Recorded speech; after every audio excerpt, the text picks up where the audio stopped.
Olá, meus caros participantes do Congresso de Patrística.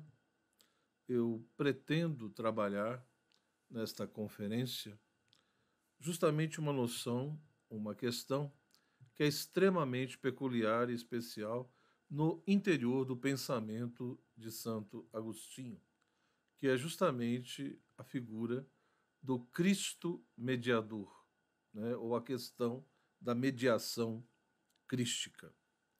Nós sabemos que Santo Agostinho, nas suas Confissões, ele narra, ele procura mostrar os diversos momentos e etapas da sua vida e como que nessas etapas, nesses momentos diversos, como que a providência de Deus foi conduzindo a sua existência para que de fato ele pudesse encontrar a verdadeira sabedoria e o sentido da sua vida. Então, quando ele lê ali de fato o Hortênsios de Cícero, que é uma obra que se perdeu, nós não temos quase nada sobre ela, a não ser pequenos trechos que o próprio Agostinho cita nas suas obras, era uma obra de exortação à filosofia que convidava realmente o seu leitor a buscar cada vez mais a verdade e a sabedoria na sua vida.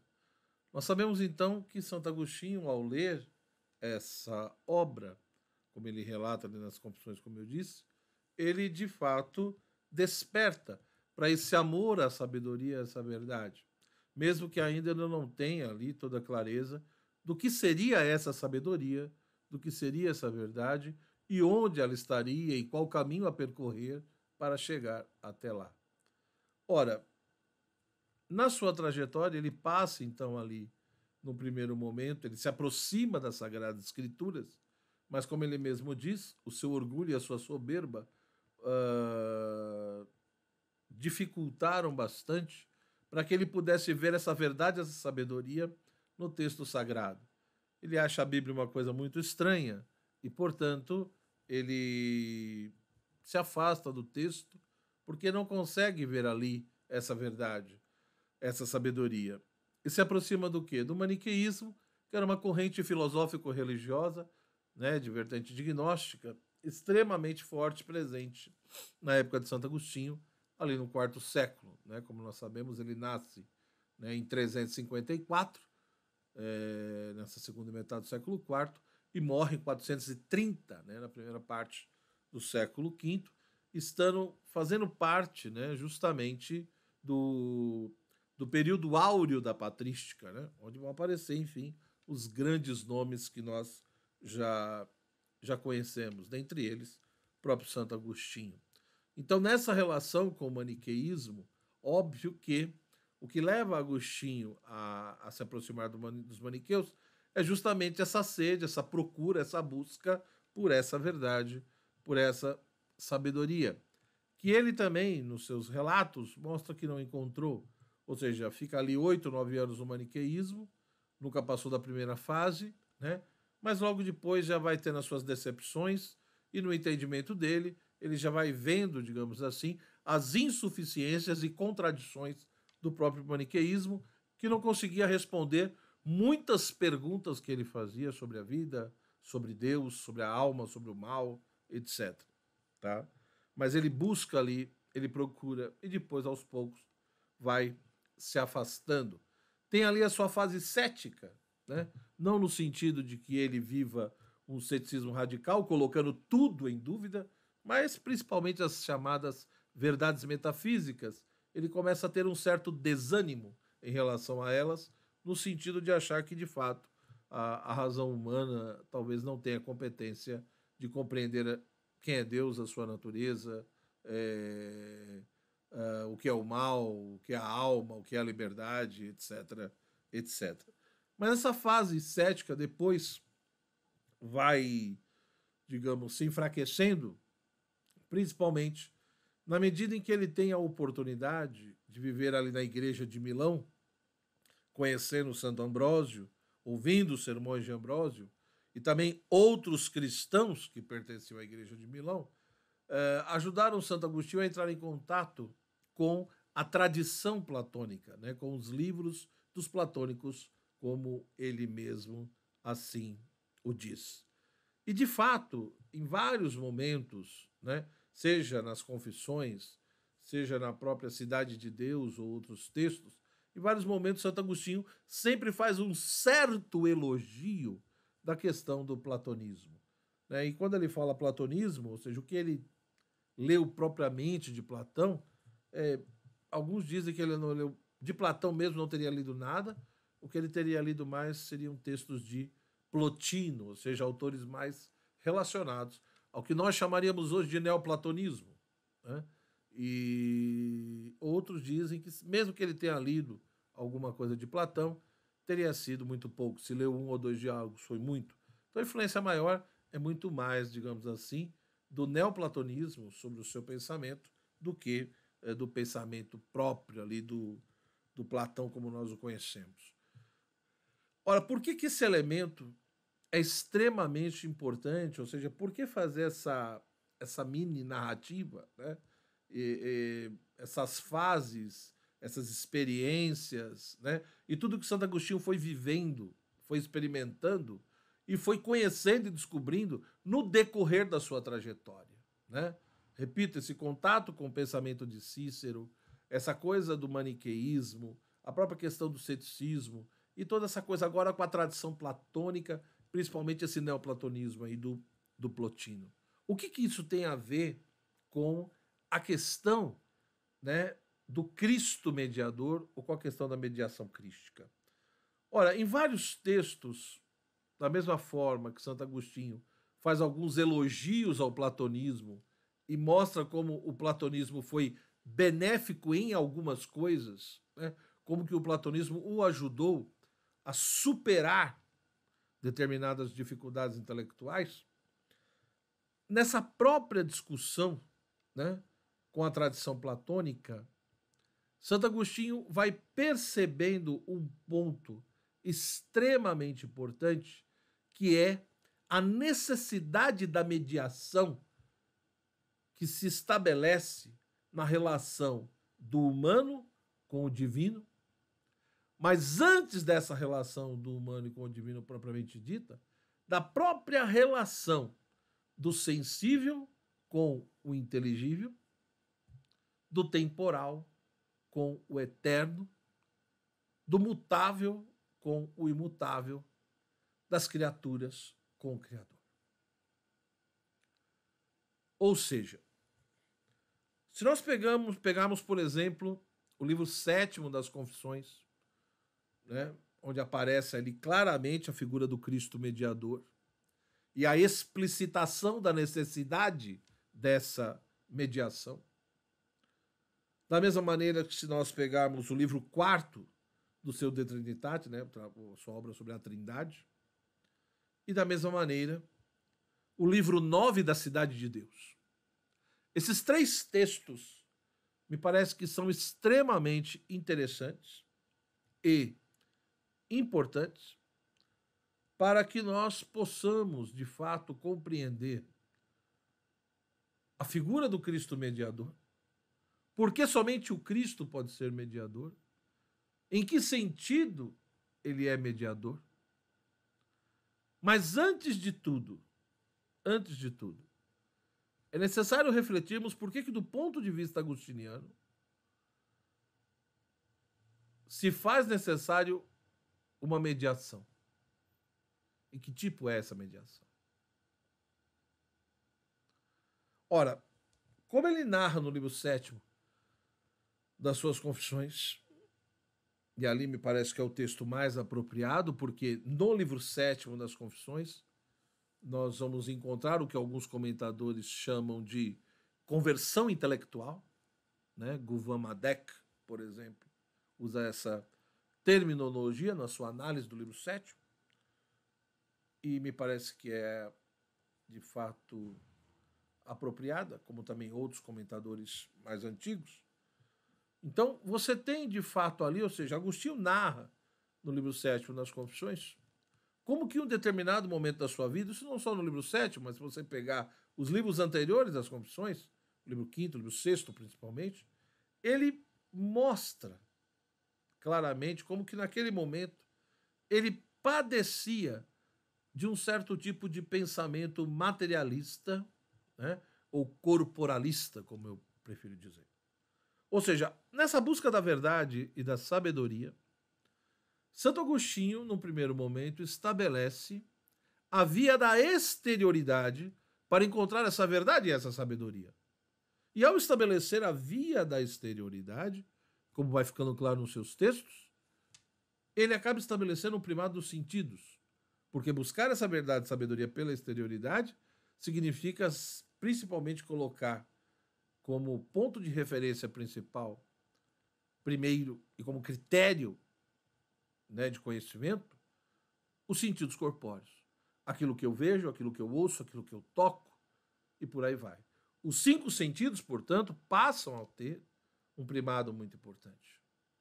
Ora, se eu busco essa sabedoria e verdade pela exterioridade, e ao fazer isso, essa mentalidade sensista vai predominando, né? O grande critério de verdade de conhecimento são os sentidos corpóreos, isso evidentemente vai ter uma implicação muito séria.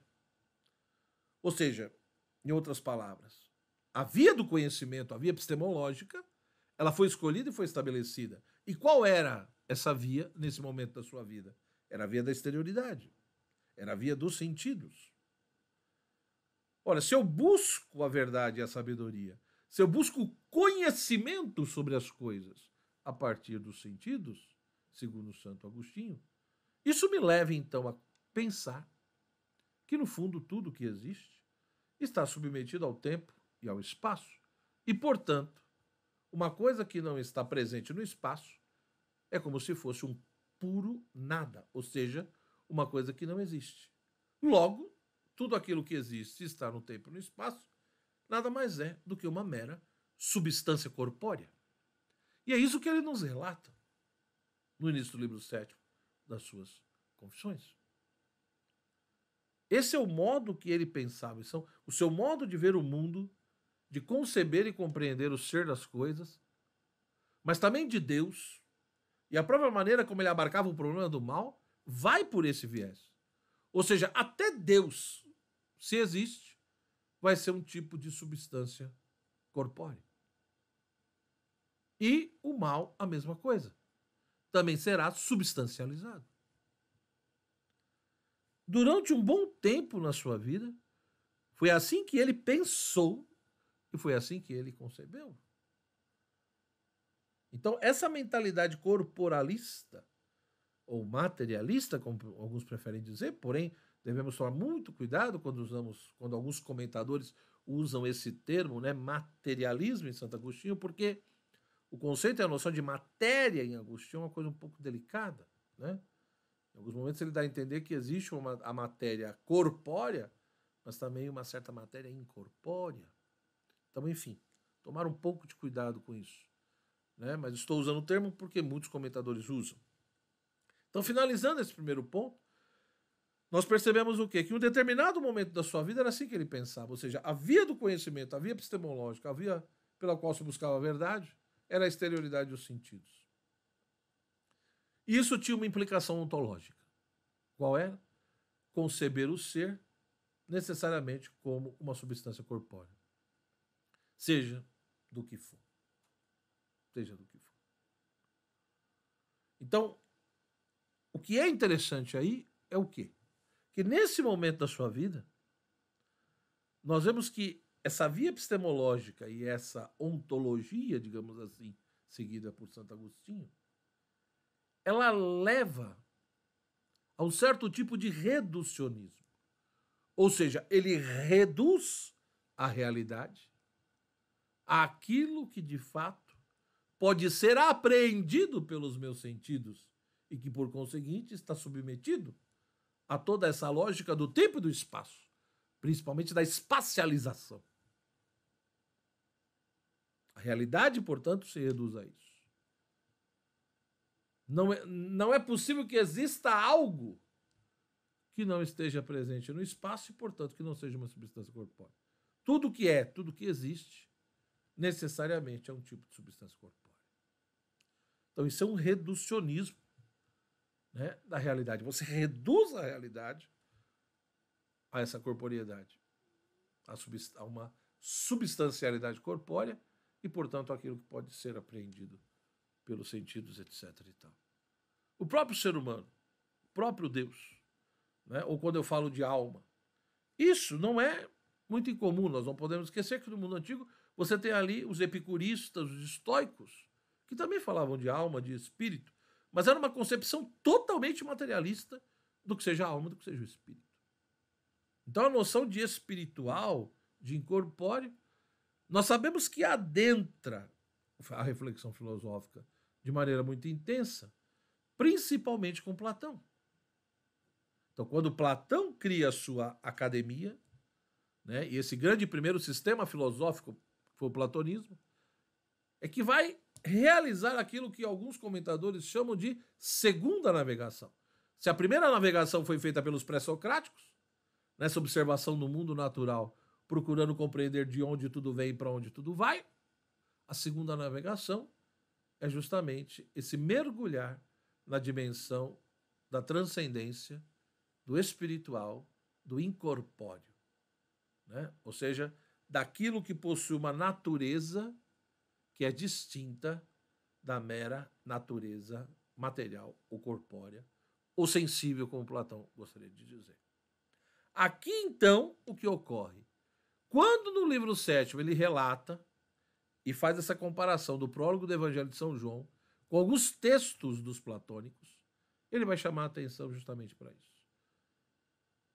Ele vai dizer que muitas coisas que ele encontrou no prólogo do Evangelho de São João, ou algumas coisas que ele encontrou na Bíblia, ele também encontrou nos textos platônicos. Com outras palavras, dito de uma outra forma, mas digamos que a ideia central defendida era a mesma. Então ele vê que existem verdades que ele conheceu, que estava presente tanto nos textos platônicos quanto na Sagrada Escritura, expressos de formas distintas, mas a mesma verdade. Da mesma maneira que ele vai dizer que tem coisas que ele encontrou na Bíblia, mas que ele não encontrou nos textos platônicos. Ora, o que é interessante no primeiro momento aqui é fazer a seguinte pergunta: em que sentido a tradição platônica, ou esses textos platônicos lidos por Agostinho, o ajudaram? O ajudaram em quê? Ajudaram a superar o quê? Ora, me parece que é bem evidente isso. Ao entrar em contato com esses textos, ao ir lendo esses textos, o contato com a tradição platônica colaborou profundamente para que Agostinho fosse superando justamente essa mentalidade, esse pensamento materialista corporalista. Por quê? Porque, em primeiro lugar, o platonismo foi mostrando para ele uma nova via epistemológica, uma nova via de conhecimento. Em vez de buscar a verdade pela via da exterioridade, o platonismo apresenta a Agostinho a tradição socrática, o famoso conhece-te a ti mesmo.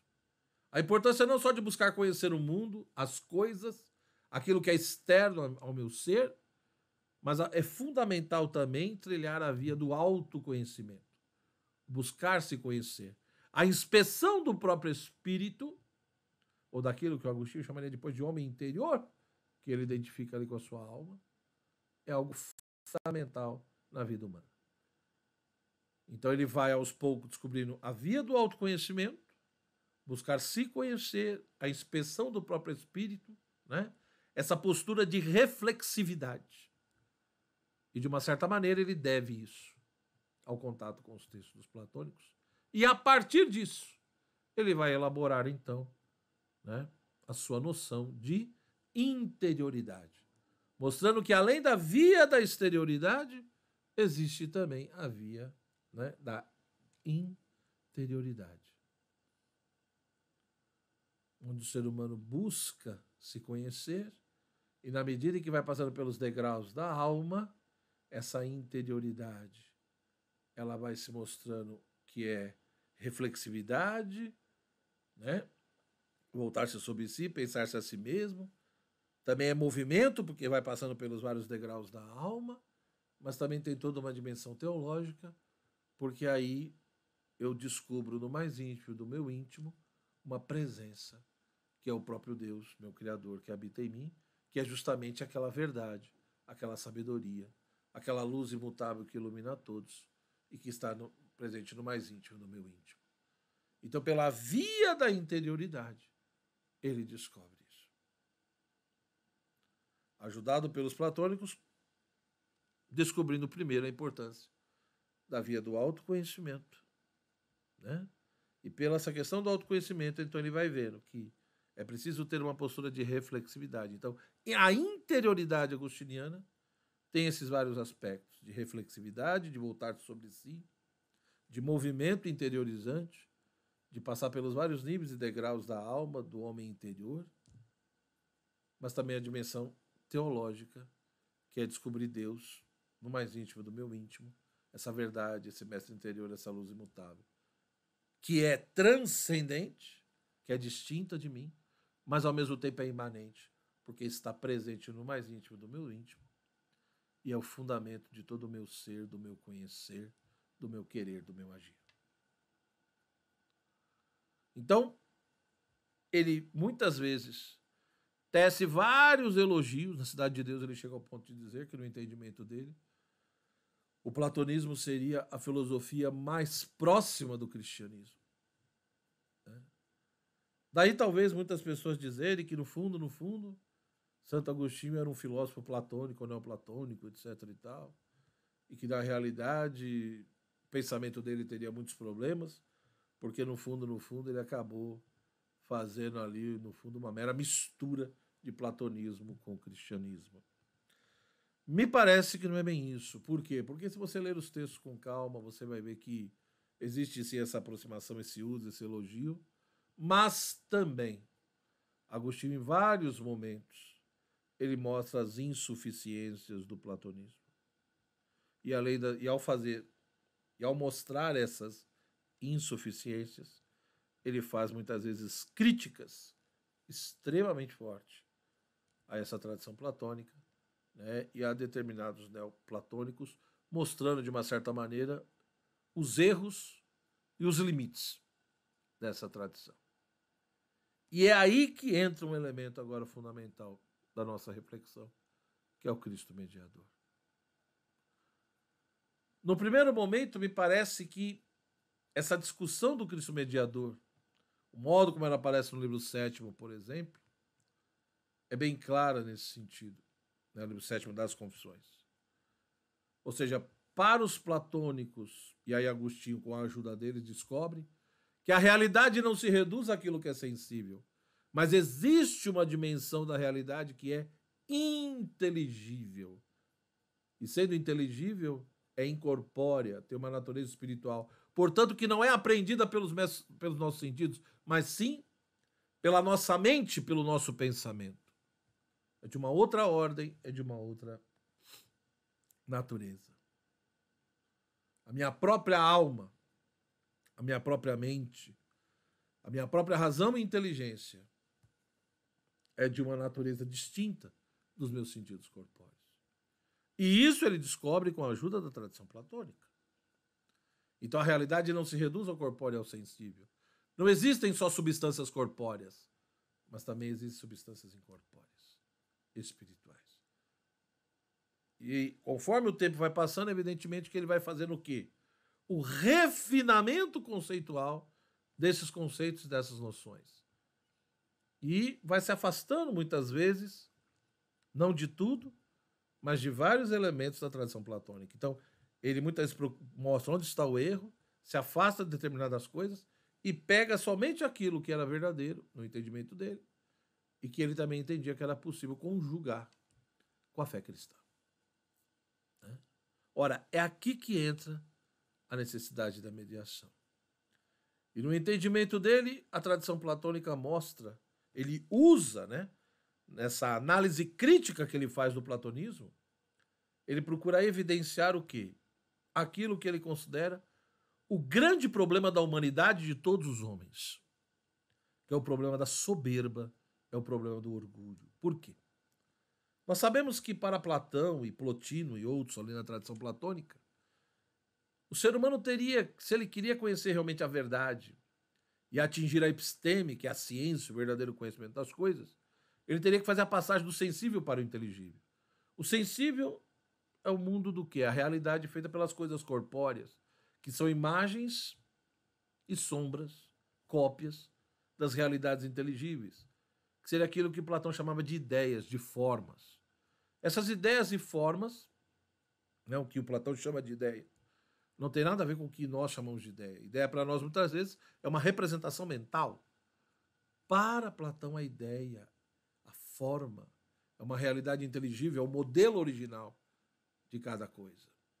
Então, o sensível, né, ou seja, o princípio epistemológico do sensível é o inteligível. E o princípio ontológico do sensível também é o inteligível. O que quer dizer isso? Quer dizer que o sensível ele é na medida em que ele participa do inteligível, ou seja, na medida em que ele imita e participa do inteligível, é nesse sentido que o sensível é. Portanto, o inteligível é a causa ontológica do sensível. É aquilo que sustenta, ou seja, o sensível é, mas ele é por intermédio de um outro, dependendo totalmente desse outro. Enquanto que o inteligível é aquilo que é em si mesmo.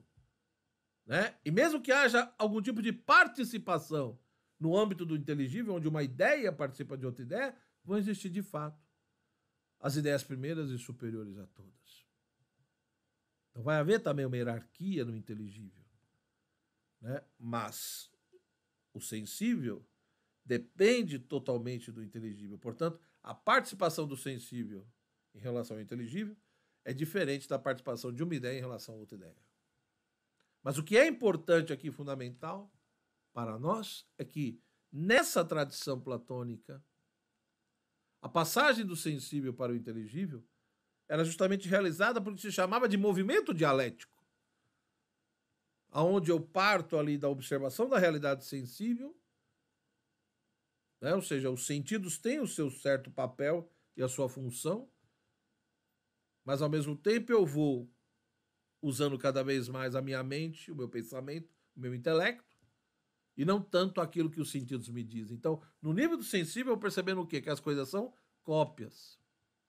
São sombras e imagens das realidades inteligíveis. Se eu fico nesse plano, o que eu tenho?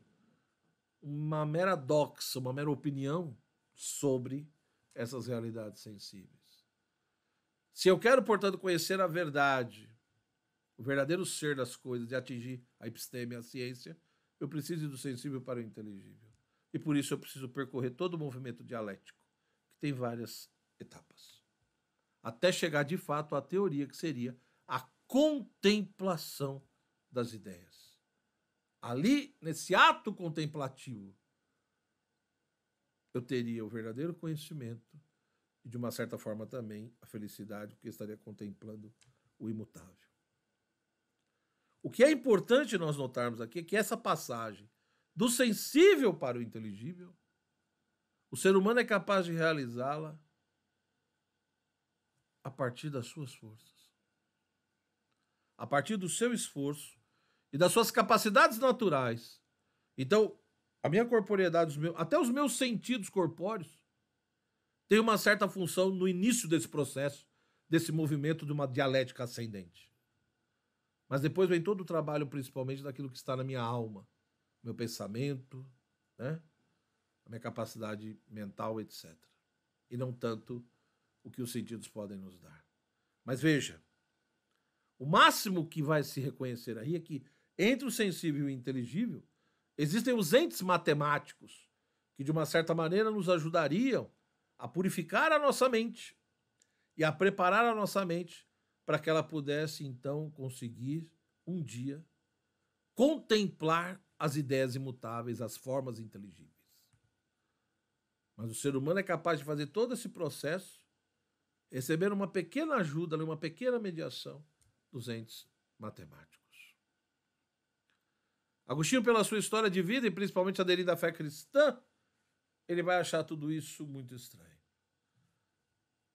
E ele realmente vai chegar à conclusão de que os platônicos lhe ajudaram muito, a superar o pensamento materialista e corporalista, apresentando para ele a via do autoconhecimento, e a partir disso ele pôde ver que existe uma outra via do conhecimento, que é a via da interioridade, e a partir dessa nova via do conhecimento ele constrói uma nova ontologia, a sua maneira de conceber o mundo e o ser, a sua maneira de compreender Deus, o Criador, e o ser das criaturas, muda totalmente. É uma nova ontologia. Então ele é grato isso à tradição platônica. Porém, ele também usa muito da metáfora da pátria e do caminho, mostrando que, de fato, o movimento dialético, essa passagem do sensível para o inteligível, passando por toda essa realidade corpórea e depois por todos os degraus da alma, né, aonde chega essa realidade inteligível, que também é considerada a pátria da bem-aventurança, a pátria da vida feliz, da felicidade, ele diz, os platônicos, eles descobriram a existência dessa pátria. Os platônicos foram bons para mostrar que a realidade não se reduz ao sensível, mas que existe também a dimensão inteligível, e mais do que isso, que nessa realidade inteligível é que está a verdadeira vida feliz e a pátria da bem-aventurança. Só que o problema é que eles mostraram que essa pátria da bem-aventurança existe. Eles mostraram e apontaram para isso, mas eles não mostraram para nós qual é o caminho que nos leva até lá. Então não basta saber que a pátria da bem-aventurança existe, não basta saber que essa pátria não está no âmbito do sensível, mas sim do inteligível. É preciso saber também qual é o caminho que me leva até lá. E por que precisa de um caminho? Bom, é aí que entra, evidentemente, dentro dessas reflexões antropológicas e metafísicas de Santo Agostinho, a maneira como ele interpreta o livro do Gênesis e toda a problemática do pecado original, do pecado de Adão e da queda do ser humano. O ser humano foi criado por Deus, né? Bom e belo, mas com o pecado original, a natureza humana foi ferida. A queda de Adão gerou uma ferida na natureza humana. E além disso, o ser humano foi punido por Deus. Todos estavam em Adão, todos caíram em Adão. Então, é uma ferida universal. O ser humano sozinho, ele caiu sozinho. Mas ele não consegue se levantar sozinho dessa queda. Ou seja, ele consegue até vislumbrar ao longe que essa pátria da bem-aventurança existe. Ele consegue até entender que ela está no âmbito espiritual inteligível e não no âmbito sensível e corpóreo. Mas Agostinho diz, nós não queremos saber só que ela exista. Nós não queremos saber apenas a sua existência. Nós queremos habitar nessa pátria. E para habitar nessa pátria, o ser humano precisa saber qual é o verdadeiro caminho que leva até lá. E além disso, o ser humano precisa ser capacitado a permanecer nessa pátria. Por quê? Porque ele diz, muitas vezes o ser humano até descobre que essa pátria da bem-aventurança existe e está no âmbito do inteligível. Mas ainda ele é fraco. Os vícios, os pecados, as suas misérias o dominam. Ou seja, ele olha para o eterno, por um lado ele deseja o eterno, por um lado ele quer essa pátria da bem-aventurança, por um lado ele vê que o sentido da vida e da felicidade está em tudo isso e que, no fundo, essa pátria é onde Deus habita e só Ele pode saciar o nosso coração. Mas, por outro lado, o ser humano não tem força para percorrer tudo isso. Ele vê ao longe, ele chega perto, mas ele não consegue permanecer. Ou seja, o movimento dialético platônico, ele é insuficiente. O ser humano precisa de uma mediação. E essa mediação, ela começa dentro do próprio ser humano. É uma mediação que vem pelo âmbito da interioridade. Por isso que é preciso ali uma primeira conversão, indo do exterior para o interior, deixando a via da exterioridade e descobrindo a via da interioridade e percorrendo todas as suas etapas, realizando esse movimento interiorizante, que chega um momento que se transforma num movimento ascensional, do exterior para o interior, do interior para o superior. Porque ele é imanente, mas ao mesmo tempo é transcendente. Então, se o ser humano descobre a via da interioridade, ele vai descobrir essa verdade, essa sabedoria no mais íntimo do seu íntimo, que é o mestre interior, que é o próprio Cristo que nos ensina. Então essa mediação já começa no interior do homem, Deus nos iluminando. Através de uma presença natural, Deus está em tudo que ele habita, tudo que ele criou. Ele habita em tudo que ele criou. Mas só isso basta? Não. É preciso que o ser humano descubra uma outra via. Além da via da interioridade, tem uma outra via extremamente importante. Então, se existe o mestre interior, por outro lado, se existe o mestre interior, que é o próprio Cristo, esse próprio Cristo, que é o mestre interior, também se encarnou. E nós encontramos isso nas Sagradas Escrituras. Deus se revela e mostra nessas suas Escrituras Sagradas que o seu Filho único se fez homem por amor a nós e para nos salvar. Portanto, nessa cristologia apresentada por Agostinho, e aí não só no livro 7, mas no livro 4 do De Trinitate, como no livro 9 da Cidade de Deus, ele vai chamar a atenção justamente para isso. O homem precisa de um mediador. E por que ele precisa do mediador? Porque ele não é autossuficiente. Ele não é absoluto, ele não basta a si mesmo. Pelo pecado de Adão, ficamos feridos. E nesse processo de retorno, ele precisa descobrir a via da interioridade. Mas além da via da interioridade, ele precisa descobrir a outra via que o Verbo encarnado nos ensinou. Então, se a via da interioridade eu descubro pelo uso da razão e da própria filosofia, a via da humildade ensinada pelo Verbo encarnado mostra a necessidade da autoridade da revelação e, portanto, da fé, mostrando como que fé e razão precisam caminhar juntas, segundo Santo Agostinho. Na medida em que isso vai ficando claro, vai se mostrando, então, a necessidade da mediação. A necessidade da mediação, no primeiro momento, no sentido bem filosófico, para se fazer essa passagem do sensível para o inteligível. E para que o ser humano não só veja a pátria da vida feliz, da felicidade, mas realmente habite e goze dessa felicidade, ele precisa de um mediador que o ajude, né? Ou seja, ele precisa de um mediador que o fortaleça, que o capacite a percorrer esse caminho e a habitar nessa pátria da bem-aventurança. Isso tem todo um aspecto filosófico e ético que nós vamos encontrar nesses textos. Mas é só por isso, ou seja, então se o ser humano quer ser feliz, né, se tem esse aspecto ético, então é só por isso que ele precisa do mediador? Não. Ele precisa do mediador porque ele não encontra a plenitude dessa felicidade se ele não for ajudado. E veja como esse aspecto filosófico, ético, está ligado também ao aspecto teológico. Por quê? Por causa da ferida provocada pelo pecado de Adão na natureza humana. A natureza humana continua existindo, mas ferida, debilitada. Então o ser humano necessita da graça de Deus. Cristo, vindo ao mundo se encarnando, nos mostrou a via da humildade. Mostrando que uma coisa é você ser presunçoso, como os platônicos, eram orgulhosos e presunçosos, e achavam que sozinhos, com as suas forças, poderiam chegar até essa pátria da bem-aventurança, ao eterno. E outra coisa, segundo Agostinho, diferente da presunção, é a confissão, onde você confessa, por um lado, a grandeza de Deus e a sua misericórdia, mas principalmente as limitações e a miséria do ser humano que necessita da graça. Então a mediação se faz necessária tanto no sentido filosófico quanto no sentido teológico, tanto no aspecto da razão quanto no aspecto da fé. Ou seja, se o princípio de compreensão do sensível está no inteligível, então é a partir do inteligível que eu explico o sensível. E se o princípio ontológico está do inteligível, é do inteligível para o sensível, então eu também só consigo compreender a origem do sensível a partir do inteligível. Então eu preciso, é a partir do divino que eu compreendo essa realidade humana.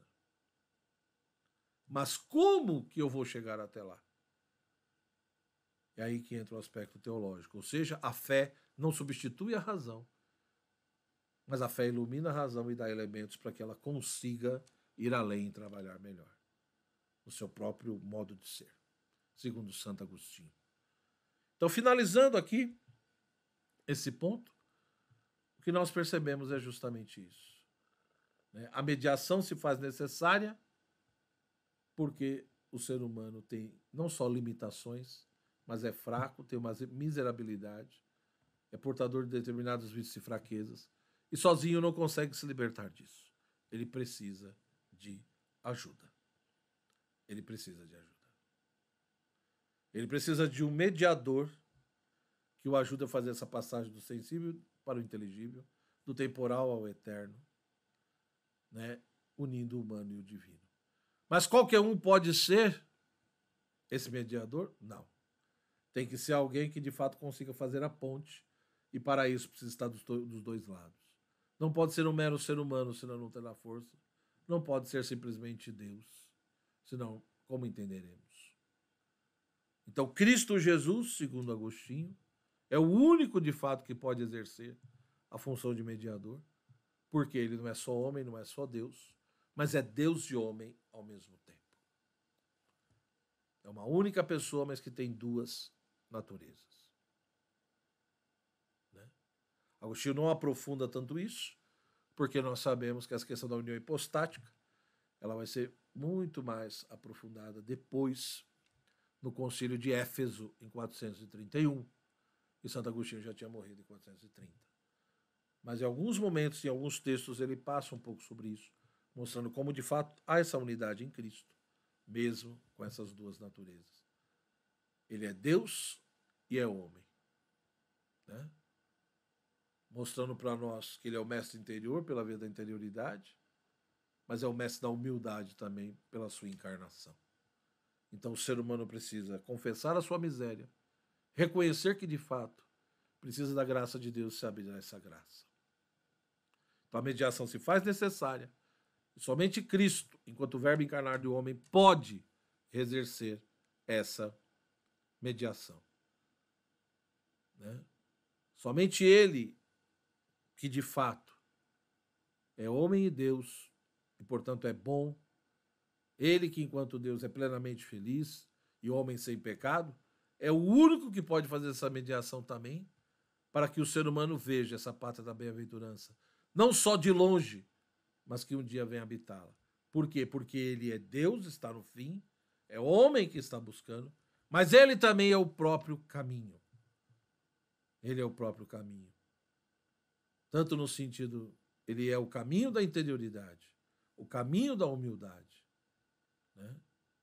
E por intermédio dele que nós temos a graça para passar por essa vida como um peregrino e de fato atingir aquilo que tanto almejamos. Como ele diz no início das suas confissões: fizeste-nos para ti, Senhor, e o nosso coração está inquieto enquanto não repousar em ti. O ser humano tem um desejo natural de felicidade, de verdade, por Deus. Porque a gente não só foi feito por Deus, mas foi feito para Deus. E na medida em que a gente foi feito para Deus, a nossa natureza e o seu ser só se realiza plenamente na medida em que reencontra o seu Criador, o seu princípio originário. Né? Que é estar junto com Deus para sempre, nessa pátria da bem-aventurança, onde contemplaremos, e nesse ato de contemplação, face a face, é que encontraremos a realização profunda do nosso ser. Meus irmãos, espero que essa conferência tenha ajudado vocês a refletirem um pouco e que vocês possam agora ir aos textos, com esses 3 textos principalmente, para perceberem de fato a beleza da cristologia agostiniana nesse aspecto da mediação crística. Forte abraço, Deus te abençoe, tudo de bom.